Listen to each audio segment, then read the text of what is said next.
Number रोशन का नया किना है। नया किना है क्या? हाँ पुराना हो गया। हाँ सर स्टार्ट करिए। 2-3 महीना लग गया। Yes sir. ओके ठीक है। तो डिफरेंशियल इक्वेशन, हाँ तो डिफरेंशियल इक्वेशन होता क्या है?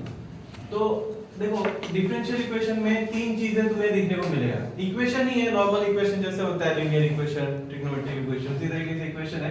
इसमें तुम्हें एक इंडिपेंडेंट वेरिएबल देखने को मिलेगा, ठीक है? फिर एक डिपेंडेंट वेरिएबल देखने को मिलेगा, इंडिपेंडेंट, ये क्या हो गया डिपेंडेंट। और क्या मिलेगा तुम्हें? ये डिपेंडेंट वेरिएबल का डेरिवेटिव मिलेगा with respect to independent variable, यानी तुमको क्या मिलेगा? dy dx मिलेगा। समझ में आया ना? और ये कभी कभी रिवर्स हो गया तो तुम लोग खराब मत पाना। इसका मतलब क्या होगा कि y कभी कभी इंडिपेंडेंट हो जाएगा, x डिपेंडेंट हो जाएगा, और तुम्हें क्या मिलेगा? dx by dy मिलेगा, तभी भी वो डिफरेंशियल इक्वेशन ही कहलाएगा। मतलब ये सारा चीज इक्वेशन के अंदर इन्वॉल्व हो, या तो ये सिस्टम इन्वॉल्व होना चाहिए या फिर ये सिस्टम। ठीक है, एग्जांपल बताता हूं। जैसे हो गया मान लो, ठीक है, x dy dx plus y equal to 0, ये एक डिफरेंशियल इक्वेशन हो गया। समझ में आया कि नहीं? हाँ, या फिर एक ऐसा ले लेते हैं, dx by dy plus xy is equal to 0। समझ रहे हो बात को? हाँ, ये सब क्या हो गए? ये सारे को हम कह सकता है या तो ये हो जाए या फिर ये हो जाए। ये सारे के सारे डिफरेंशियल इक्वेशन के एग्जांपल्स, ठीक है, एग्जांपल्स ऑफ डिफरेंशियल इक्वेशन। क्या ये समझ आया? डिफरेंशियल इक्वेशन समझ में आया? यानी एक इक्वेशन है जिसके अंदर तुमको क्या मिलेगा? इंडिपेंडेंट वेरिएबल मिलेगा, डिपेंडेंट वेरिएबल मिलेगा, और डिपेंडेंट वेरिएबल का डेरिवेटिव होगा with respect to independent variable. ठीक है, ये सब चीजें तुमको एक इक्वेशन को में अगर देखने को मिलता है तो वो इक्वेशन क्या कहलाएगा? डिफरेंशियल इक्वेशन कहलाएगा। समझ में आया ना? अगर सिस्टम को थोड़ा चेंज कर दिया जाए तो भी डिफरेंशियल इक्वेशन ही बनेगा। अगर उल्टा कर दिया जाए, x को क्या कर दिया जाए, इस बार डिपेंडेंट बना दिया जाए, y को इंडिपेंडेंट, तब हमको डिफरेंशियल जो डिफरेंशिएशन करना होगा वो करना होगा हमको किसका? x का विद रिस्पेक्ट टू y, यानी dx by dy। यानी एक ऐसा सिस्टम जिसमें x y हो और dx by dy हो, वो भी डिफरेंशियल इक्वेशन ही कहलाएगा। समझ गया ना? अच्छा, उसके देखो डिफरेंशियल इक्वेशन दो तरह का होगा, होमोजेनियस नहीं ऑर्डिनरी डिफरेंशियल इक्वेशन, और एक होगा पार्शियल डिफरेंशियल इक्वेशन। समझ रहे हो? तो हम लोग ऑर्डिनरी डिफरेंशियल, इस सब तरह का डिफरेंशियल इक्वेशन को ऑर्डिनरी डिफरेंशियल इक्वेशन कहेंगे। ठीक है, ऐसा डिफरेंशियल इक्वेशन जिसमें एक फंक्शन एक से ज्यादा वेरिएबल से डिफरेंशिएट हो, मतलब एक से ज्यादा वेरिएबल से डिफरेंशिएट हो, उसको हम लोग क्या कहेंगे? ठीक है, इस तरह का इक्वेशन को हम लोग क्या कहेंगे? Partial differential equation. देखो इसमें क्या हो रहा है? फंक्शन तीन चीजों के ऊपर डिपेंड हो रहा है, x, y और z के ऊपर। जब हम x के रिस्पेक्ट में f को डिफरेंशिएट करेगा, y और z को कांस्टेंट मानेगा। y के रिस्पेक्ट में जब करेगा, x और z को कांस्टेंट माना जाएगा, और z के रिस्पेक्ट में करूंगा तो x और y को कांस्टेंट मान लूंगा। समझ में है कि नहीं? तो इस तरह का डिफरेंशियल इक्वेशन को क्या कहा जाएगा? पार्शियल डिफरेंशियल इक्वेशन, जो कि हम नहीं पढ़ने वाले। ठीक है, हम लोग सिर्फ और सिर्फ ऑर्डिनरी इस तरह के डिफरेंशियल इक्वेशन को पढ़ेंगे, जिसमें एक इंडिपेंडेंट वेरिएबल रहेगा और एक डिपेंडेंट वेरिएबल रहेगा, और उस डिपेंडेंट वेरिएबल का इंडिपेंडेंट वेरिएबल के रिस्पेक्ट में डिफरेंशिएट कर दिया जाएगा। ठीक है, मतलब ये जो y है सिर्फ एक ही चीज के ऊपर निर्भर कर रहा है, वो है x। अगर y का निर्भरता एक से ज्यादा के ऊपर हो जाए तो उसको क्या कहा जाएगा? पार्शियल। क्या ये समझ आया? ओके, अब हम लोग क्या समझेंगे कि देखो ये जो नोशन है, हाँ ये समझना है अभी कि नोशन क्या है, मतलब कुछ नोटेशंस। ठीक है, नोटेशन क्या है? जैसे ये मान लो y equal to sin x है ना? तो ये जो हम dy dx करता है ना, जो cos x आता है, इसको हम शॉर्ट में भी लिख सकता है। क्या लिखेगा? y2। हाँ, इसको हम शॉर्ट में लिखेगा y1 या फिर y डॉट y डैश, है ना? हाँ, इसके बाद मान लो एक बार और इसको डिफरेंशिएट कर दिया, d2y dx स्क्वायर, है ना? तो ये आ जाएगा माइनस sin x। हाँ, इस चीज को हम क्या लिखेगा? y2 लिखेगा या फिर y डबल डैश लिखेगा। और इसी तरीके से हम लोग और डिफरेंशिएट करते करते nth ऑर्डर डेरिवेटिव तक पहुंच सकता है, यानी ये क्या हो जाएगा dny dxn, इसको ये लिख सकते हो या फिर yn लिख सकते हो। समझ आ रहा है बात? ठीक है, तो ये कुछ रिप्रेजेंटेशन है जो क्वेश्चन में तुमको देखने को मिलेगा। ये देखने को मिलेगा तो समझना कि एक बार डिफरेंशिएट किया गया y को, ये देखने को मिलेगा तो 2 बार किया गया है, ये देखना 3 बार किया जाएगा तो y3 देखने को मिलेगा। समझ रहे हो बात को? बस ये हो गया, ये सब क्लियर हो गया। हाँ, तो अब हम लोग अगला देखेंगे ऑर्डर और डिग्री, ऑर्डर और degree of the differential equation.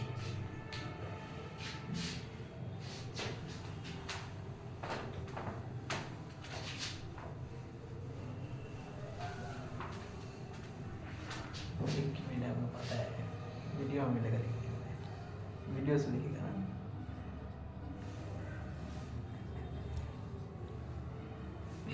तो मान लो हम एक डिफरेंशियल इक्वेशन ले रहा है d2y dx2, ठीक है, plus dy dx plus 5 equal to 0, ठीक है। तो अब ये ऑर्डर क्या होता है? ऑर्डर का मतलब क्या होता है? जैसे first order, second order, third order, कितना बार डिफरेंशिएट किया गया है डिफरेंशियल इक्वेशन में, हाईएस्ट ऑर्डर, हाईएस्ट टाइम, मतलब हाईएस्ट डेरिवेटिव क्या है, सबसे बड़ा जो डेरिवेटिव है वो क्या है इस डिफरेंशियल इक्वेशन में? 2 है। 2 बार, मैक्सिमम 2 बार डिफरेंशिएट किया गया है, तो इसको हम लोग बोलेंगे इसका ऑर्डर जो है इस डिफरेंशियल इक्वेशन का ऑर्डर 2 है। समझ में आया कि नहीं? अब जो दूसरा चीज है वो है डिग्री, ठीक है। डिग्री डिफाइन करने के लिए पहले तो ये जो डिफरेंशियल इक्वेशन होना चाहिए वो एक पॉलिनोमियल फॉर्म में होना चाहिए, यानी उसका जो पावर है वो सारा होल नंबर पावर होना चाहिए। समझ में आया कि नहीं? और दूसरा चीज है कि कोई रेडिकल प्रेजेंट नहीं होना चाहिए। रेडिकल साइन का मतलब क्या है? ऐसा कुछ sine dy dx equal to 3/2 radical sign, यानी ये जो पावर है सारा क्या होना चाहिए? सारा पावर होल नंबर होना चाहिए, ठीक है। और तीसरा चीज जो हमको आइडेंटिफाई करना है, ध्यान देना है, वो कि ये dy dx है, जितना भी डेरिवेटिव है वो किसी भी फंक्शन का इनपुट की तरह काम नहीं करना चाहिए। जैसे ये हो गया log ऑफ d2y dx2 लिख दिया, है ना, ऐसा नहीं होना चाहिए। यानी किसी भी फंक्शन का इनपुट की तरह dy dx बिहेव नहीं करना चाहिए। dy dx इनपुट नहीं होना चाहिए किसी भी फंक्शन का। समझ में आएगी नहीं बात? हाँ, किसी भी फंक्शन का अगर इनपुट हो गया तो डिग्री क्या कहेंगे? डिग्री उसी टाइम में नॉट डिफाइंड हो जाएगा। यहाँ तो स्कोप ही नहीं है। ये सब में स्कोप भी है कि चलो ये पावर को, रेडिकल साइन को हटाया जा सकता है, एक साइड इसको ला देंगे, बाद बाकी को दूसरे साइड करके स्क्वायरिंग कर देंगे बोथ साइड, तो स्क्वायर रूट ये जो 2 है वो कैंसिल हो जाएगा। तो चांसेस है कि डिग्री डिफाइन हो सकता है, लेकिन अगर ऐसा केस हुआ तो सीधा लिखना है नॉट डिफाइंड डिग्री। समझ में आया ना? अब जो डिग्री देखना है किसका देखना है? मान लो डिफाइन हो गया, मान लो ये सब रेडिकल साइन नहीं है, ठीक है, रेडिकल साइन नहीं है ना, किसी भी फंक्शन का इनपुट नहीं है dy dx, मान लेते हैं सब कुछ कंडीशन जो नहीं होना चाहिए वो नहीं हो रहा है। अब मान लो ये चीज में देखो ये सब कुछ भी नहीं हो रहा है, सब एकदम सिस्टम में है ना। तो अब हमें क्या देखना है? अब हमको देखना है कि हाईएस्ट ऑर्डर कौन सा है। जो हाईएस्ट ऑर्डर डेरिवेटिव होगा ना, हाईएस्ट ऑर्डर डेरिवेटिव वही होगा डिग्री उसका, डिग्री उसी का जो पावर होगा ना, पावर वही डिग्री होगा, वही डिग्री होगा। 1 2 इसका 1 क्या होगा? 1 होगा। यस, समझा कि नहीं? इसी का जो पावर, ये पावर 2 थोड़ी ना है, ये तो डेरिवेटिव है, सेकंड ऑर्डर डेरिवेटिव है। इसका पावर क्या है? ऊपर क्या है इसके? कुछ नहीं है, मतलब 1 है। समझ रहे हो बात को? अच्छा, अब बताओ इसका क्या होगा? d dx of d2y dx2 का इक्वल टू 5, ठीक है। इसका डिग्री वैल्यू होगा कि नहीं? इसका नहीं होगा। हाँ, डिग्री नहीं होगा। हाँ, ऑर्डर है इसका, बताओ ऑर्डर ऑर्डर क्या होगा? ऑर्डर कितना होगा? 2 होगा, 2 होगा। तुम क्या बोल रहे हो? 3 बोल रहे हो। सही है, तुम सही बोल रहे हो। वो इनटू है इसीलिए। अरे ये डी dx अभी काम खत्म नहीं हुआ है, कंस्ट्रक्शन चल रहा है, समझा कि नहीं? बन जाएगा उसके बाद। देखो इसको डिफरेंशिएट करोगे तो क्या आएगा? d3y dx क्यूब आ जाएगा कि नहीं? Equal to 5। ऑर्डर हो गया। और डिग्री बताओ? 1 डिग्री 1। Yes, degree 1। समझ आ गया? ठीक है, एक आध क्वेश्चन देख लो और मतलब ऑर्डर और डिग्री क्लियर है। हाँ, 2-3 क्वेश्चन करेंगे और क्लियर कर देंगे इस चीजों को। ठीक है, मिटा दे इसको। वीडियो तो हो रही थी, बाद में पता चला रिकॉर्ड ही नहीं हुआ। टिपा है ना, अरे हो रहा है एक डाउन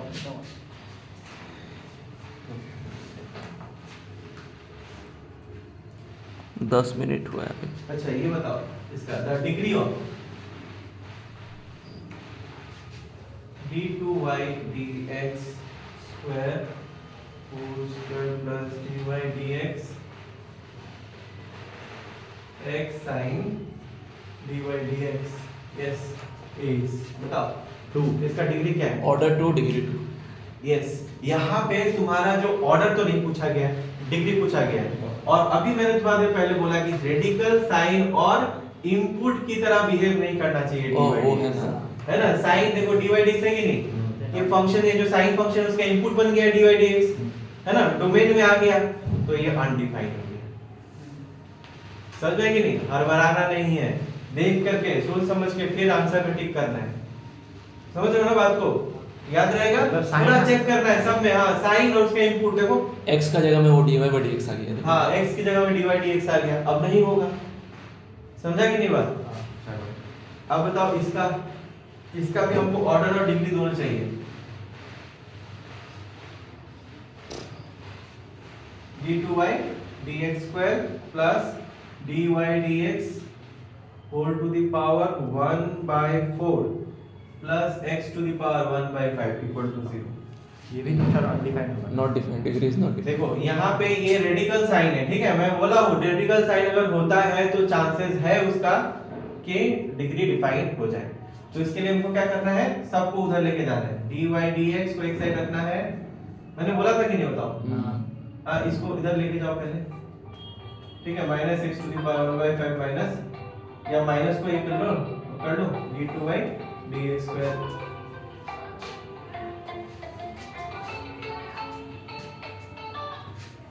वीडियो काट दो बोला, काट दो ना, काटेगा नहीं। अरे काट दो ना।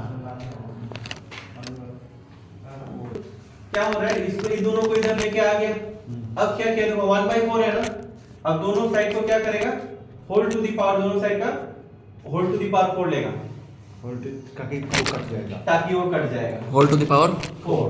यस, ऐसे क्यों दबा रहा है, काट दो ना।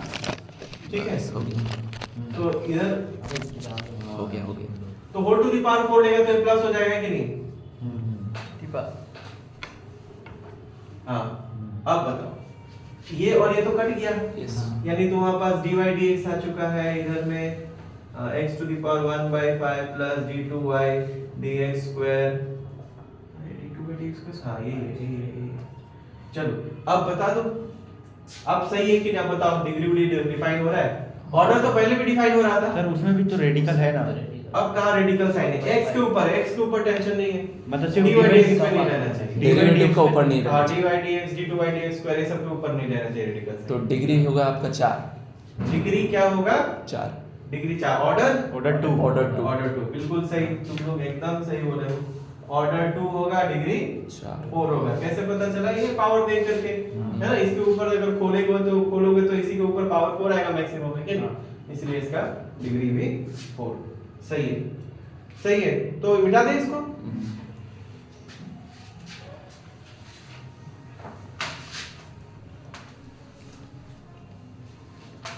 कभी कभी सम पूछ लेता है, ठीक है, बोला जाएगा कि ऑर्डर और डिग्री का सम बताओ, क्या है, कुछ नहीं है, बस ऐड कर देना है, जोड़ देना ऐड कर देना है। हाँ 1 2 3 पता नहीं सर, इसका इसका इसका जैसे बताओ, इसका ऑर्डर और डिग्री का सम क्या होगा? एक कोड पे क्या है,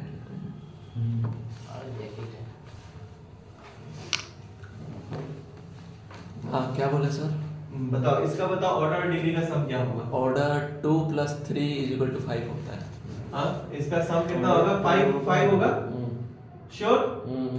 हाँ तो देख लो, ऑर्डर क्या है, ऑर्डर 2 है और डिग्री 3 है, तो 2 + 3 5 हो रहा है, सही है, ठीक है। और इसका मतलब ये तो अब तुम लोग रिवील हो ही चुका है इस चीज को, अब तुम लोग इजीली बता दोगे। बताओ इसका ऑर्डर और डिग्री का सम क्या होगा? ऑर्डर इसका हो जाएगा ऑर्डर 1 नहीं ना ऑर्डर होगा 2 ऑर्डर 2 2 और डिग्री होगा 3 डिग्री 3 श्योर श्योर चलो हाँ। देखते हैं पूरा श्योर श्योर ना मत दिखाइए छोड़िए नहीं दिखा चलो ठीक है नहीं दिखा तो कोई अगर है ना बाद में कोई देख आंसर 5 होगा तो ये 3 आ जाएगा पावर आगे आगे है ना पावर आ जाएगा तो ये dy dx whole to the power क्या हो जाएगा 2 और फिर इसका डिफरेंशिएशन होगा है ना अंदर वाले का डिफरेंशिएशन होगा तो ये d2 dx स्क्वायर बन जाएगा इक्वल टू 0 ठीक है तो अब देखो इसका पावर देख लो पावर कितना है 1 है ऑर्डर कितना 2 2 और डिग्री कितना डिग्री Degree 1 3 होगा इसका आंसर। रुको रे ये गलत है ना 3 होगा। सम जो है ना ऑर्डर Order 2 और degree 1 होगा। और डिग्री 1 Degree 1 तो सम कितना हो गया 3 तो सही किया जो देख लिया ना हाँ। नहीं देखता तो गड़बड़ कर जाता है ना तो ये अच्छा क्वेश्चन था ये चलो ऐसे ही क्वेश्चंस जो है वो तुम लोगों को देखने को मिलेगा अगर चीज थोड़ा कॉम्प्लेक्स फॉर्म में चला गया तो ठीक है और भी क्वेश्चंस है तो इसका तुम लोग फोटो लेके घर पे कर लेना अगर ऑर्डर डिग्री एंड पहला एक्सरसाइज हमारा खत्म ठीक है देख सकते हो पहला एक्सरसाइज एकदम है ना तुम्हारे भाषा में बोले तो हलवा है ना पहला एक्सरसाइज हो गया सेकंड एक्सरसाइज तो उससे क्वेश्चन आता नहीं है थर्ड एक्सरसाइज सिलेबस में ही नहीं है हाँ तो सीधा fourth exercise fourth fifth sixth और ये चैप्टर खत्म ठीक है फोर्थ फिफ्थ और सिक्स्थ करेंगे और सिलेबस खत्म हो जाएगा हमारा एक तो क्लास में हो जाएगा ये तो नहीं और दो को लगेगा हाँ एक या दो क्लास और लगेगा खत्म करवा देंगे ठीक है कॉन्सेप्चुअली तो मैं आज ही बोलोगे तो आज ही मैं खत्म तीनों मेथड सिखा दूंगा ठीक है अच्छा 9.1 हो गया फिर हाँ 9.2 जो है वो उससे क्वेश्चन आता नहीं है चेक करने देता है ना एक इक्वेशन ये दे दिया जाएगा अच्छा कॉन्सेप्ट मैं थोड़ा दे देता हूँ ठीक है जब जो 1.2 है ना इसका कॉन्सेप्ट दे देता हूँ मैं कॉन्सेप्ट चाहिए होगा है ना solution of a differential equation ये समझा देता हूँ सॉल्यूशन ऑफ अ डिफरेंशियल इसमें इक्वेशन क्या बोला है is a solution on the finish of the exercise is that why so that's the given function अरे इसका बस explicit हाँ। or implicit मत करो हम लोग को सीखने दो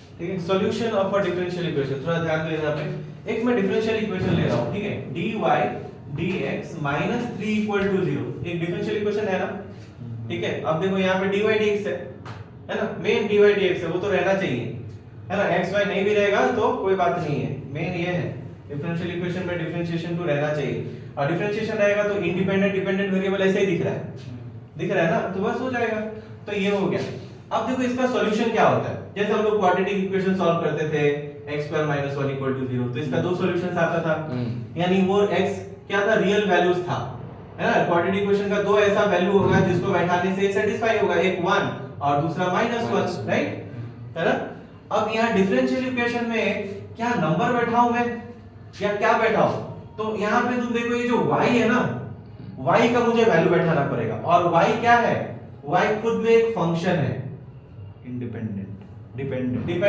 ठीक है डिपेंडेंट फंक्शन है तो ये फंक्शन मुझे बैठाना पड़ेगा यहाँ पे ऐसा बैठाना पड़ेगा फंक्शन जिसका डिफरेंशिएशन करने के बाद उसको -3 से घटाने के बाद मुझे राइट हैंड साइड मिल जाए तो 3x बैठाना पड़ेगा तो अगर हम y का वैल्यू बैठा देते हैं वो क्या बोला तुमने 3x हाँ बैठा सकते हो y = 3x वेरी गुड ये एक इसका सॉल्यूशन कहलाएगा देखो इसका डिफरेंशिएशन कर दो 3y dx है ना और इधर आ जाएगा 3 यानी लेफ्ट हैंड साइड लेकर के मैं अगर dy dx -3 कर देता हूं यानी 3 - 3 यानी 0 = RHS है ना तो यानी ये सॉल्यूशन है ठीक है y = 3x क्या है इसका सॉल्यूशन है तो अब सवाल है कि सिर्फ क्या एक ही सॉल्यूशन है या एक से ज्यादा भी सॉल्यूशन हो सकता है क्योंकि यहाँ दो सॉल्यूशन देखे थे हम लोगों ने ठीक है तो क्या यहाँ भी एक ही सॉल्यूशन होगा या एक से ज्यादा होगा तो डिस्कस करते हैं इसके बारे में देखो अगर क्या हो अगर हम thrice x + 1 ले लें हाँ ये भी होगा ये भी होगा thrice x +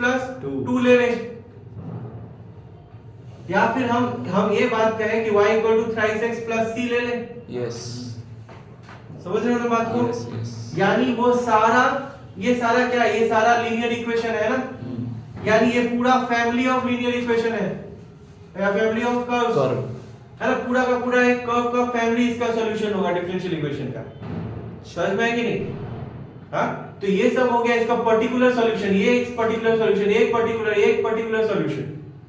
और अगर हम वहां पे c बैठा दे तो इसमें सारा कवर हो जाता है, तो ये सॉल्यूशन क्या होगा? ये सब कहलाएगा पर्टिकुलर सॉल्यूशन और ये क्या कहलाएगा? General solution. समझ में है कि नहीं? यानी एक डिफरेंशियल इक्वेशन का है ना, a differential equation has two types of solution. क्या क्या? एक है पर्टिकुलर सॉल्यूशन, यस, एक जनरल सॉल्यूशन और एक है जनरल सॉल्यूशन। जनरल सॉल्यूशन तुम्हें आर्बिट्री कांस्टेंट देखने को मिलेगा।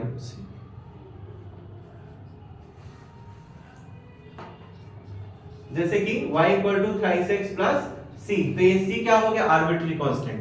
अब जब पार्टिकुलर सॉल्यूशन में तुमको आर्बिट्री कांस्टेंट नहीं देखने को मिलेगा, तो इससे तुम डिफरेंशिएट कर सकते हो दोनों सॉल्यूशन को। जिस सॉल्यूशन में आर्बिट्री कांस्टेंट दिख रहा है वो जनरल सॉल्यूशन है, और जिसमें आर्बिट्री कांस्टेंट नहीं दिख रहा है वो पर्टिकुलर सॉल्यूशन है। समझ आ रहा है बात? अब सवाल है कि कितना पर्टिकुलर सॉल्यूशन, कितना आर्बिट्री कांस्टेंट दिखना चाहिए। तो ये आर्बिट्री कांस्टेंट डिपेंड करेगा degree order of the differential equation. समझा कि नहीं? कि जितना ऑर्डर होगा, इसका ऑर्डर कितना? 1, तो इसलिए एक टू आर्बिट्री कांस्टेंट देखने को मिल रहा है। अगर कहीं ऑर्डर 2 होता तो 2 मिलता। ठीक है? हाँ, चलो वो भी देख लेते हैं। एक ऐसा डिफरेंशियल इक्वेशन है जिसका सॉल्यूशन में 2 आर्बिट्री कांस्टेंट होगा, यानी वो differential equation second order differential equation होगा। समझ रहे हो बात को? तो ये हमारा हो गया d2, ये दूसरा ना, sir d2y dx² plus y equal to 0। अब इसका सॉल्यूशन क्या है? y equal to a sin a cos, लिख लो cos x plus b sin x। ठीक है? अब देखो ये हम इसको क्या बोल रहे हैं? इसको बोल रहे हैं इस डिफरेंशियल इक्वेशन का सॉल्यूशन। इसका सॉल्यूशन बोल रहे हैं, यानी हम इसका डेरिवेटिव निकाल करके यहां पुट करेगा तो LHS इक्वल टू RHS हो जाना चाहिए, है ना? तो हम इसका डेरिवेटिव निकालता है, तो dy dx अगर नहीं निकला, नहीं सेटिस्फाई हुआ, तो क्या आएगा सॉल्यूशन, है ना?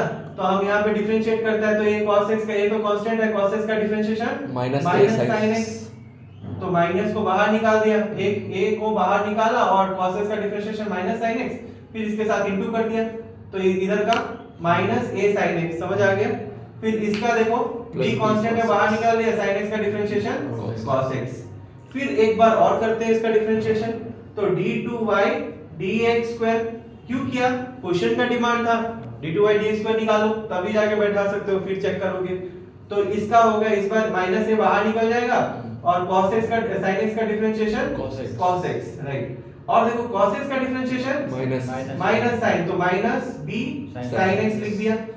अब हम LHS में पुट कर रहे हैं इसके d2y dx² प्लस y, तो ये d2y dx² क्या हो गया? Minus a cos x minus b sin x, ये हो गया हमारा d2y dx का वैल्यू, और ये क्या है? ये हमारा y है, y का वैल्यू कितना है? ये a cos x plus b sin x 0। अब देखो ये और ये कट गया, ये और ये भी कट गया, यानी इक्वल टू 0, यानी RHS आ गया कि नहीं?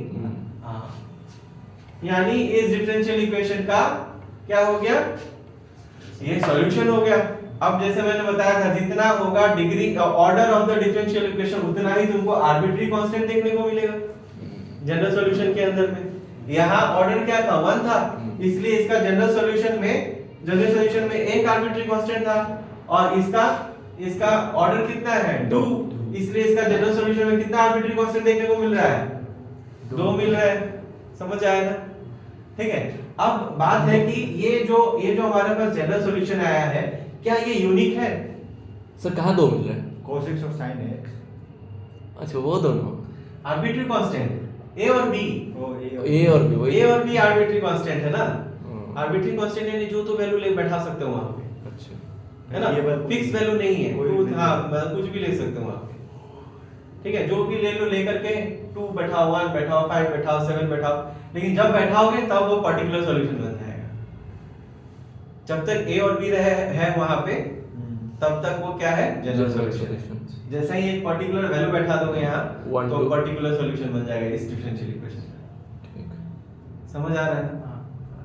अच्छा मैं बोल रहा हूँ क्या ये जो हमारा जनरल सॉल्यूशन है क्या ये यूनिक है खुद में, या फिर और भी जनरल सॉल्यूशन हो सकता है एक डिफरेंशियल इक्वेशन का? और भी हो सकता है। हाँ चलो एक देखते हैं, ठीक है, एक है इसी का ही एक और है, तो मैं इसको मिटा देता हूं क्योंकि इसका तो क्लियर है ना, इसका क्लियर है। अब इसका चेक करते हैं कि is the general solution of a differential equation unique? Unique मतलब एक ही एक ही, ओनली वन इकलौता, जैसे यूनिक है। अनोखा। नहीं तुम इकलौता, हाँ तुम इकलौता है, ये इकलौता है, यानी हर इंसान दुनिया में इकलौता ही है वो, है ना, यूनिक है अपने में। चलो तो देखते हैं, तो इसका एक मैं एक ले लेता हूं y equals to a sin x plus b। अब ये देखो एक और ये मतलब एक ऐसा मतलब फंक्शन लिया मैंने, ठीक है, जो मैं मान रहा हूं कि इसका सॉल्यूशन हो सकता है, जनरल सॉल्यूशन हो सकता है। चेक करते हैं, तो इसको डिफरेंशिएट कर देते हैं। तो a हो गया कांस्टेंट बाहर साइन का, cos आ गया x प्लस b, ठीक है, और इसका डिफरेंशिएशन 1 आएगा तो करने का फायदा है नहीं, ठीक है, रहने देते हैं। फिर नेक्स्ट d2y dx स्क्वायर, फिर a बाहर निकल गया, cos का डिफरेंशिएशन माइनस को बाहर ही लिख देते हैं, sin x प्लस b। अब हम इसके LHS में पुट कर देते हैं, किसके, इसके, है ना, LHS में पुट कर देते d2y dx square d plus y। चलो इसको हम लोग क्या करते हैं, यहाँ पे minus a sin x plus b plus y a sin x plus b, right, ये और ये गया, तो देखो इक्वल टू RHS आ गया हमारे पास, यानी ये भी सॉल्यूशन है। और वो कैसा सॉल्यूशन, जनरल सॉल्यूशन, यानी दो जनरल सॉल्यूशंस हो सकते हैं एक डिफरेंशियल इक्वेशन का, यानी यूनिक नहीं है ना। जनरल सॉल्यूशन क्या समझे, यूनिक नहीं है, पर ऐसा सोचना गलत है। क्यों गलत है? इसको ओपन करो, ये ऐसा ही दिखेगा, बी का जगह कुछ भी बिठा दे। देखो ना, इसको खोलेगा अभी a, इसको खोलेगा तो क्या होगा, sin a cos b plus cos a sin b, ठीक है। अब इसको इनटू कर देंगे तो a cos b sin a हो जाएगा, sin x plus a sin b cos x। अब ये पूरा आर्बिट्री कांस्टेंट ही तो है, इसको हम a मान लेता है या b मान लेता है इसको, है ना, b sin x, और इसको ये भी तो कांस्टेंट है ना, जैसे 2 into 3 करोगे तो 5 आ रहा है, तो ये कांस्टेंट, ये दोनों कांस्टेंट, उसका प्रोडक्ट भी तो कांस्टेंट, तो इसका ये दोनों का प्रोडक्ट, ये कांस्टेंट, ये तो sin b कांस्टेंट, तो इनका प्रोडक्ट कांस्टेंट है ना। और इसको आगे इसको पीछे लिख दो, a cos x plus b sin x। तो बताओ यूनिक या नॉट यूनिक, सॉल्यूशन यूनिक है या नहीं, यूनिक है। हाँ, दो सॉल्यूशन देख रहे थे कि दो सॉल्यूशन था कि ये अलग होगा, ये अलग होगा, फिर देखा नहीं ये तो अलग नहीं है, ये तो वही है, समझा कि नहीं, ये अलग नहीं है। इसको थोड़ा सिंपलीफाई करोगे, क्यों, ट्रिग्नोमेट्री है ना, एक ही चीज को अलग अलग तरीके से लिख सकते हो। तो इसको जब खोला देखा तो पता चला अरे ये तो यही है, यानी हर डिफरेंशियल इक्वेशन का जो जनरल सॉल्यूशन होगा वो खुद में कैसा होगा, यूनिक होगा। समझ में है कि नहीं? अभी तुमको एक चीज और याद रखना है, नोट डाउन करना है, वो है कि जितना ऑर्डर होगा, है ना, जितना ऑर्डर होगा एक डिफरेंशियल इक्वेशन का, ठीक है, उतना ही टू उसके पास उसका जो सॉल्यूशन होगा, उसके सॉल्यूशन के अंदर उतना ही तुमको कांस्टेंट, आर्बिट्री कांस्टेंट देखने को मिलेगा। ये समझ में आया? अगर मान लो एक डिफरेंशियल इक्वेशन का ऑर्डर क्या है, n है, तो यानी उसका जो सॉल्यूशन होगा उसके अंदर तुमको n आर्बिट्री कांस्टेंट देखने को मिलेगा। क्लियर है ना? ये सब समझ गए तो काम ही हो गया। ठीक है, समय हो रहा है।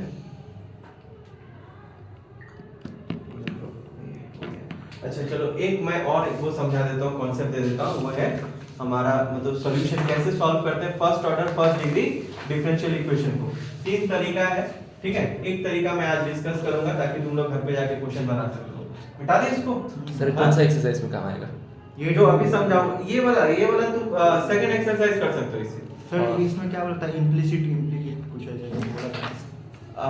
ये 2 नंबर गिवन एक्सप्लिसिट और implicit is solution of the corresponding. अरे इसको दोनों से डिफरेंशिएट कर देना है और एक तरफ dy by dx दिया है ना। मतलब मैं दिखा दे रहा हूँ, ठीक है, एक दिखा दे रहा हूँ। इम्प्लिसिट और एक्सप्लिसिट फंक्शन क्या होता है? ऐसा फंक्शन जिसमें 2 वेरिएबल्स होगा और उनको तुम अलग अलग कर सकते हो, सेपरेट कर सकते हो, तो एक्सप्लिसिट फंक्शन कहलाएगा। और अगर अलग अलग नहीं कर पाए तो इम्प्लिसिट रहेगा।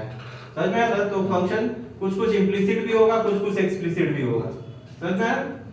हाँ, यानी x y होगा और कोई में x और y को सेपरेट कर सकते हो, कहीं नहीं कर सकते। ठीक है, तो यहाँ पे कुछ एक दिखा, मुझे मैं दिखा देता हूँ कैसे कर किया जाता है। आता तो नहीं है ये, ठीक है, तो भी देख लो। जैसे ये देख लो, ये y equal to e to the power x plus 1, ठीक है, ये सॉल्यूशन दिया हुआ है और ये डिफरेंशियल इक्वेशन है। क्या है? y double dash minus y dash equal to 0। ठीक है, ये y डबल डैश में समझ में आ रहा है, सेकंड ऑर्डर डेरिवेटिव है और ये फर्स्ट ऑर्डर डेरिवेटिव। तो हमको क्या करना है, इसका y डैश निकाल लेना है। e to the power x 1 constant है, खत्म। y डबल डैश कर दो, e to the power x ही रहेगा। अब इसका LHS ले लो, LHS ले लो, y double dash minus y dash. y double dash में क्या बैठाओगे? e to the power x बैठा लो। y डैश में क्या बैठाओगे? e to the power x, और ये दोनों कैंसिल हो गया ना, तो RHS आ गया। LHS इक्वल टू RHS, यानी ये सॉल्यूशन है। समझ गए कि ना बात क्या है? ऐसे कर लेना, ठीक है, इतना जरूरी भी नहीं है, चेक करने देगा नहीं तुमको एग्जाम में। ठीक है, चेक करने देगा नहीं तो बेकार का इसमें टाइम वेस्ट करके फायदा है नहीं। चलो अब आगे हम लोग कैसे first order first degree differential equation को सॉल्व किया जाता है वो मेथड्स देखें। अच्छा 9.3 तो नहीं आ रहा? नहीं आ रहा है, 9.3 नहीं आ रहा है। नहीं आ रहा है। ठीक है, तुम लोग ये मत सोचो बहुत लंबा चैप्टर जाएगा, ठीक है, ज्यादा लंबा नहीं है ये चैप्टर, छोटा हो चुका है। मेथड देख लो, घर पे जाके बनाते रहो, कोई दिक्कत आता है तो लेके आओ। ठीक है, तो पहला मतलब है ना क्या, मेथड्स, कितना है देखो, मेथड टू सॉल्व 23 को First. 23 को first order first degree differential equation. Sir ये 9.4 के लिए ना? हाँ ठीक है, 3 मेथड है, इसमें से एक मेथड 9.4 के लिए, दूसरा वाला है 9.5 के लिए और तीसरा है 9.6 के लिए। समझ में आया ना? पहला मेथड है वेरिएबल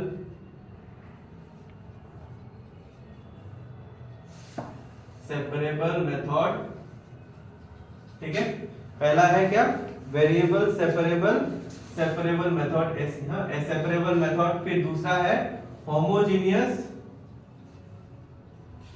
डिफरेंशियल इक्वेशन, ठीक है, और तीसरा है लीनियर डिफरेंशियल इक्वेशन। ठीक है, एक होमोजेनियस तरीके से सॉल्व किया जाएगा, देखना पड़ेगा कि जो हमारे पास इक्वेशन है होमोजेनियस है कि नहीं, फिर वो मेथड लगा के सॉल्व कर सकते हो। फिर देखना है लीनियर है कि नहीं, फिर जाके वो मेथड लगाएंगे, मतलब वो मेथड वहां डिस्कस कर लेंगे हम। ठीक है, एक तो डायरेक्ट बोल ही दिया है वेरिएबल सेपरेट, दोनों वेरिएबल्स को सेपरेट कर दो, इधर उधर कर दो, और फिर क्या करना है हमें, मैं दिखा रहा हूँ। ठीक है, हमें वेरिएबल्स को सेपरेट करना है और फिर इंटीग्रेट करना है। जैसे इंटीग्रेट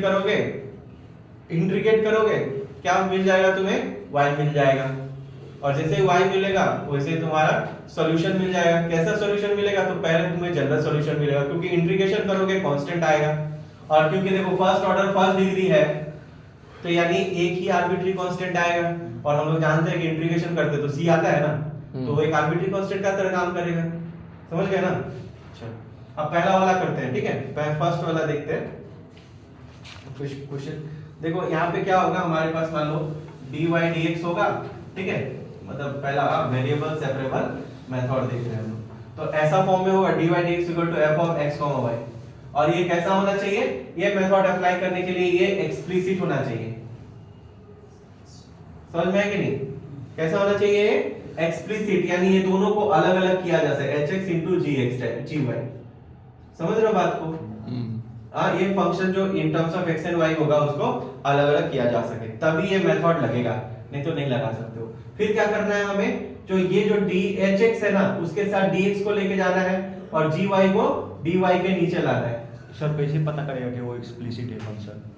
वो देखने से पता चल जाएगा, मैं क्वेश्चन करवाऊंगा ना तो पता चल जाएगा। ठीक है, अलग अलग कर सकते हो, इसको यहाँ पे कर सकते हैं, इसको अलग अलग कर सकते हैं। अब देखो करना क्या है, dx और dy को ऊपर रखना है और बाद बाकी जो फंक्शन होगा इन x उसको x dx के साथ रखना है, जो फंक्शन होगा इन y उसको dy के साथ रखना है, और फिर क्या करना है, इंटीग्रेट कर देना है, इंटीग्रेटिंग बोथ साइड्स, है ना, बोथ साइड इंटीग्रेट कर देना है। समझ में? इसका इंटीग्रेशन क्या हो जाएगा, तो कुछ भी हो सकता है इंटीग्रेशन, मान लेते हैं हम कैपिटल gy है और इसका इंटीग्रेशन कैपिटल hx है, क्योंकि हमको फंक्शन पता नहीं तो हम कैसे इंटीग्रेशन बैठाएंगे, तो बैठा देता हूं नॉर्मल, इसका इंटीग्रेट करो ये मिल जाएगा, इसका इंटीग्रेट करो ये मिलेगा और एक कांस्टेंट मिलेगा।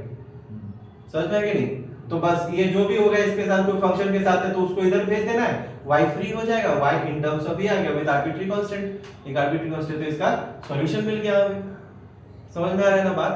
अब इसका हम एक एग्जांपल लेके देखते हैं। ठीक है, तो एग्जांपल कौन सा होगा, मान लो एग्जांपल हमारा ये ले लेते हैं हम लोग, dy dx equal to e to the power x plus y। ठीक है, अब देखो इसको, ये एक्सप्लिसिट फंक्शन है या इंप्लिसिट है, क्या इसको सेपरेट कर सकते हैं? e to the power x plus y। नहीं कर सकता। देखो इसको e to the power x into e to the power y लिख दिया, बस हो गया ना एक्सप्लिसिट फंक्शन। तो dy dx अब क्या करेगा, dy के नीचे में e to the power y को ले आएगा और e to the power x के साथ dx को भेज देगा, दोनों साथ साथ। ठीक है, अब क्या करेंगे, इंटीग्रेटिंग बोथ साइड्स, है ना, तो dy by e to the power y और ये e to the power x dx।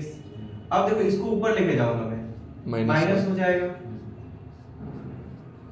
अब क्या करना है, इसको इंटीग्रेट कर देना है, इसको इंटीग्रेट करोगे तो क्या आएगा, e to the power minus y। ठीक है, और नीचे में एक माइनस वाला, इसका डिफरेंशिएशन नीचे आ जाएगा, याद है ना? हाँ, और इसका e to the power x ही रहेगा और इसके साथ एक c जुड़ जाएगा।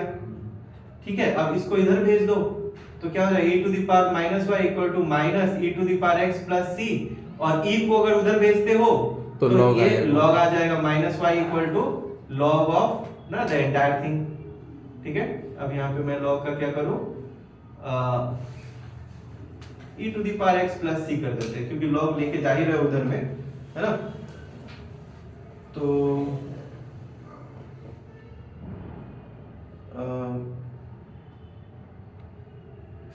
एक काम करते हैं, इसको मिटा दो क्या, इसको थोड़ा स्पेस लेता हूं मैं, ये हो गया ना, इसको मिटा लेते हैं।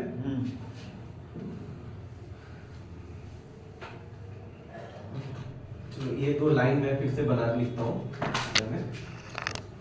यहाँ पे हो गया हमारा e to the power minus y by minus 1 और इधर हो गया e to the power x plus c, minus 1 को उधर लेके गया, क्या हो गया ये minus e to the power x minus c, right. अब ये माइनस c को मैं प्लस c बना देता हूँ। ठीक है, ये इसको c डैश बोल देते हैं, इसको c डैश कह देते हैं, तो c डैश c क्या होगा, where c equal to minus c dash, है ना। माइनस 2 को हम, है ना, प्लस ऐसे ले लेते हैं ना, ये भी कांस्टेंट और ये भी कांस्टेंट, तो हम इसलिए नेगेटिव था उसको पॉजिटिव बना दिया, प्लस c लिख करके बोला कि c का वैल्यू माइनस c डैश होगा। अब क्या होगा, इस c को आगे लिख लो, minus e to the power x, है ना, तो ये कुछ ऐसा हो गया। इसके बाद क्या करूंगा, e को इधर भेज दूंगा, तब देखो प्रॉब्लम उतना नहीं रहेगा, वरना नेगेटिव आ जाता है ना, दिक्कत हो जाएगा, ऐसा हो जाएगा चीज। अब ये माइनस को मैं उधर भेज दूंगा तो minus log c minus e to the power x हो गया हमारा, which is the required general solution। समझ रहे हो बात को? एक और करवाता हूँ, ठीक है? ये समझ आया कुछ? मैं फिर से एक्सप्लेन करूँ इसको, आ रहा है ना अच्छे से? फिर से एक्सप्लेन करूँ क्या इसको? सर बात देखते हैं। देख लो।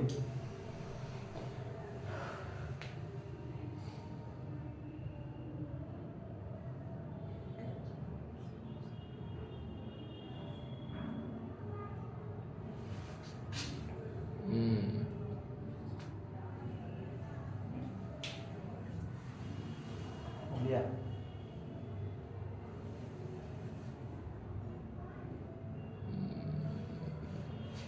अच्छा अगर सेपरेट नहीं हुआ तो सेपरेट नहीं हुआ तो फिर ये मेथड काम का नहीं है, दूसरा मेथड में जाना पड़ेगा।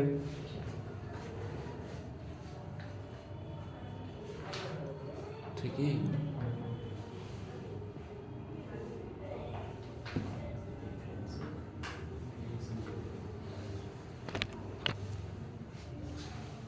ठीक है, मैं दूसरा एक और समझा देता हूँ तो फिर और अच्छे से क्लियर हो जाएगा।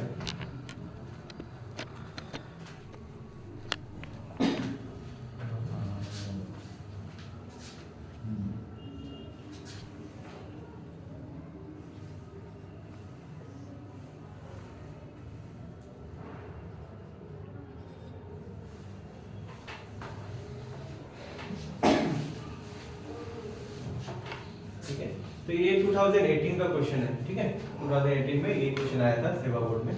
तो यहाँ पे देख लो, वेरिएबल सेपरेबल मेथड लगाया जा सकता है कि नहीं? मैं यहाँ दिया हूँ तो लगाया जा सकता है, इसलिए दिया है कि नहीं? तो इसको तुम एक काम करो, इसको इधर लेके जाओ। देखो ना, सेपरेट है ही ना, एक्स वाई अलग अलग है, एक्स वाई अलग अलग है ना, हाँ। है ही। तो इसको बस इसको एक साइड रखो और इसको एक साइड 10y dx, और इसको उधर लेके चले जाते हैं माइनस sec2y 10x dy। अब देखो क्या करना है, dx के साथ सारा x रह जाना चाहिए, x वाले फंक्शन सारे उसके साथ रह जाएंगे, और y के साथ y वाला फंक्शन रह जाएगा। तो ये इसको हमको उधर लेके चला जाना है, इसको उधर लेके चला जाना है, ठीक है? sec2x by 10x dx, और इधर क्या हो जाएगा sec2y और इधर 10y dy।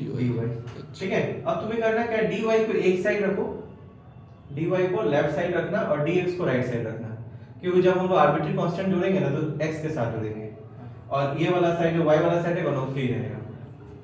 ठीक है, तो इसको इधर लिख लो और माइनस साइन भी इधर ही रहने दो। मान लो इसको इधर शिफ्ट कर दिया तो ये पॉजिटिव हो गया, और ये उधर गया तो ये नेगेटिव हो गया। अब करना क्या, इंटीग्रेटिंग बोथ साइड।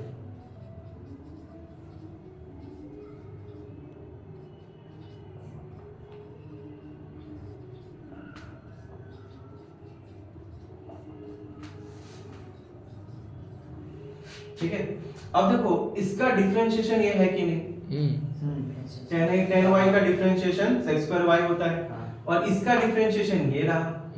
तो यानी हम लिख सकते हैं log of 10y, यस, और इधर लिख सकता है माइनस log of 10x। अब देखो ये जो है ये भी log में, ये भी log में, तो ये जो है कांस्टेंट इसको भी log में लिख दो, सब log में है, ये भी log में, ये भी log में है, तो वही बात हो गई ना। मान लो कि कुछ त्योहार वगैरह है, तुम भी है ना एकदम ट्रेडिशनल ड्रेस में हो, ठीक है, तुम भी, तुम्हारा वाइफ भी ट्रेडिशनल ड्रेस में है, तो बच्चा के लिए क्या है, उसको भी ट्रेडिशनल ड्रेस में डाल दो। समझ में आ रहा है कि नहीं बात? हाँ, ये बच्चा है, सी है, कांस्टेंट चाइल्ड है, इसको भी ट्रेडिशनल में डाल दिया। अब क्या कर रहा है देखो, अब ये जो log c है वो तो पॉजिटिव है और ये नेगेटिव है, यानी इसमें प्रॉपर्टी खेल जाएगा। इसमें c by 10x लिख सकते हैं कि नहीं बताओ? हाँ, इधर में हो गया तुम्हारा, मैं इधर लिख देता हूँ इसको, इधर हो गया तुम्हारा log of 10y, और इधर में हो गया log of c by 10x, है ना? तो log और log कट गया, यानी क्या आ गया हमारा 10y equal to c by 10x, है ना? ऐसे लिख सकते हो, या फिर ऐसे भी लिख सकते हो 10x into 10y equal to c, which is the required general solution। समझ रहे हो बात को? देख लो, अब इससे तुम्हें बहुत अच्छे से समझ में आ गया होगा। ठीक है, मुझे पहला एग्जांपल यही दे देना चाहिए था। ठीक है, बाय द वे देख लो, चीज बहुत आसान है, आराम से तुम लोग घर पे जाके क्वेश्चंस कर सकते हो। सेपरेट करो दोनों x और y जो है उसको दोनों साइड लेके जाओ, और जितने भी फंक्शंस है इन टर्म्स ऑफ x उसको x के साथ रखना है। याद रखना है कि जो dx और dy है ये न्यूमरेटर में रहना चाहिए, इसको नीचे मत लेके चला जाना डिनोमिनेटर में, है ना। जहां भी इंटीग्रेशन किए थे देखोगे D integration of something into dx लिखा रहता है, dx हर समय न्यूमरेटर में रहता है, dx dy ऊपर रहना चाहिए। बाद बाकी जितना भी फंक्शन है इन टर्म्स ऑफ x वो इसके साथ होना चाहिए, और इन टर्म्स ऑफ y जितने भी फंक्शन है dy के साथ होना चाहिए। ये होने के बाद तुम्हें अगला स्टेप क्या करना है, इंटीग्रेट कर देना है ना। इंटीग्रेशन करने के टाइम में मतलब और एक चीज जो यहां ध्यान रखना है वो है कि y को एक साइड रखो और x को राइट साइड रखो, y को लेफ्ट साइड रखो, x को राइट हैंड साइड रखो। और एक चीज ध्यान रखना है कि अगर नेगेटिविटी साइन आता है ना वो x को दो, है ना, सब कुछ इधर, क्योंकि वो नेगेटिव भी लेगा, कांस्टेंट भी आएगा, सब इधर ही हो, इधर फ्री रहे, है ना। इधर में प्योर y चाहिए हमें, है ना। यहाँ भी तुम y लाके कर सकते थे, क्या करते tan को उधर भेज देते तो y इक्वल टू क्या हो जाता है, tan इनवर्स c/10x। कहीं कभी इस फॉर्म में भी लिखने दिया जा सकता है, या फिर ये फॉर्म में लिखोगे तो ज्यादा बेहतर रहेगा, क्योंकि सॉल्यूशन ऐसा ही होता है ना। जितना भी सॉल्यूशन हम लोगों ने डिस्कस किया था y इक्वल टू समथिंग था, mx प्लस c, है ना, इस टाइप का ही सॉल्यूशन था। ठीक है, समझ आ गया ना। तो घर पे जाके आज तुम लोग बनाओ, ठीक है, जितना बनता है बनाओ, अगले क्लास में आओ, ठीक है, देखते हैं। अच्छा, कल सुबह एक क्लास कर सकते हैं, ठीक है। आज अगर घर पे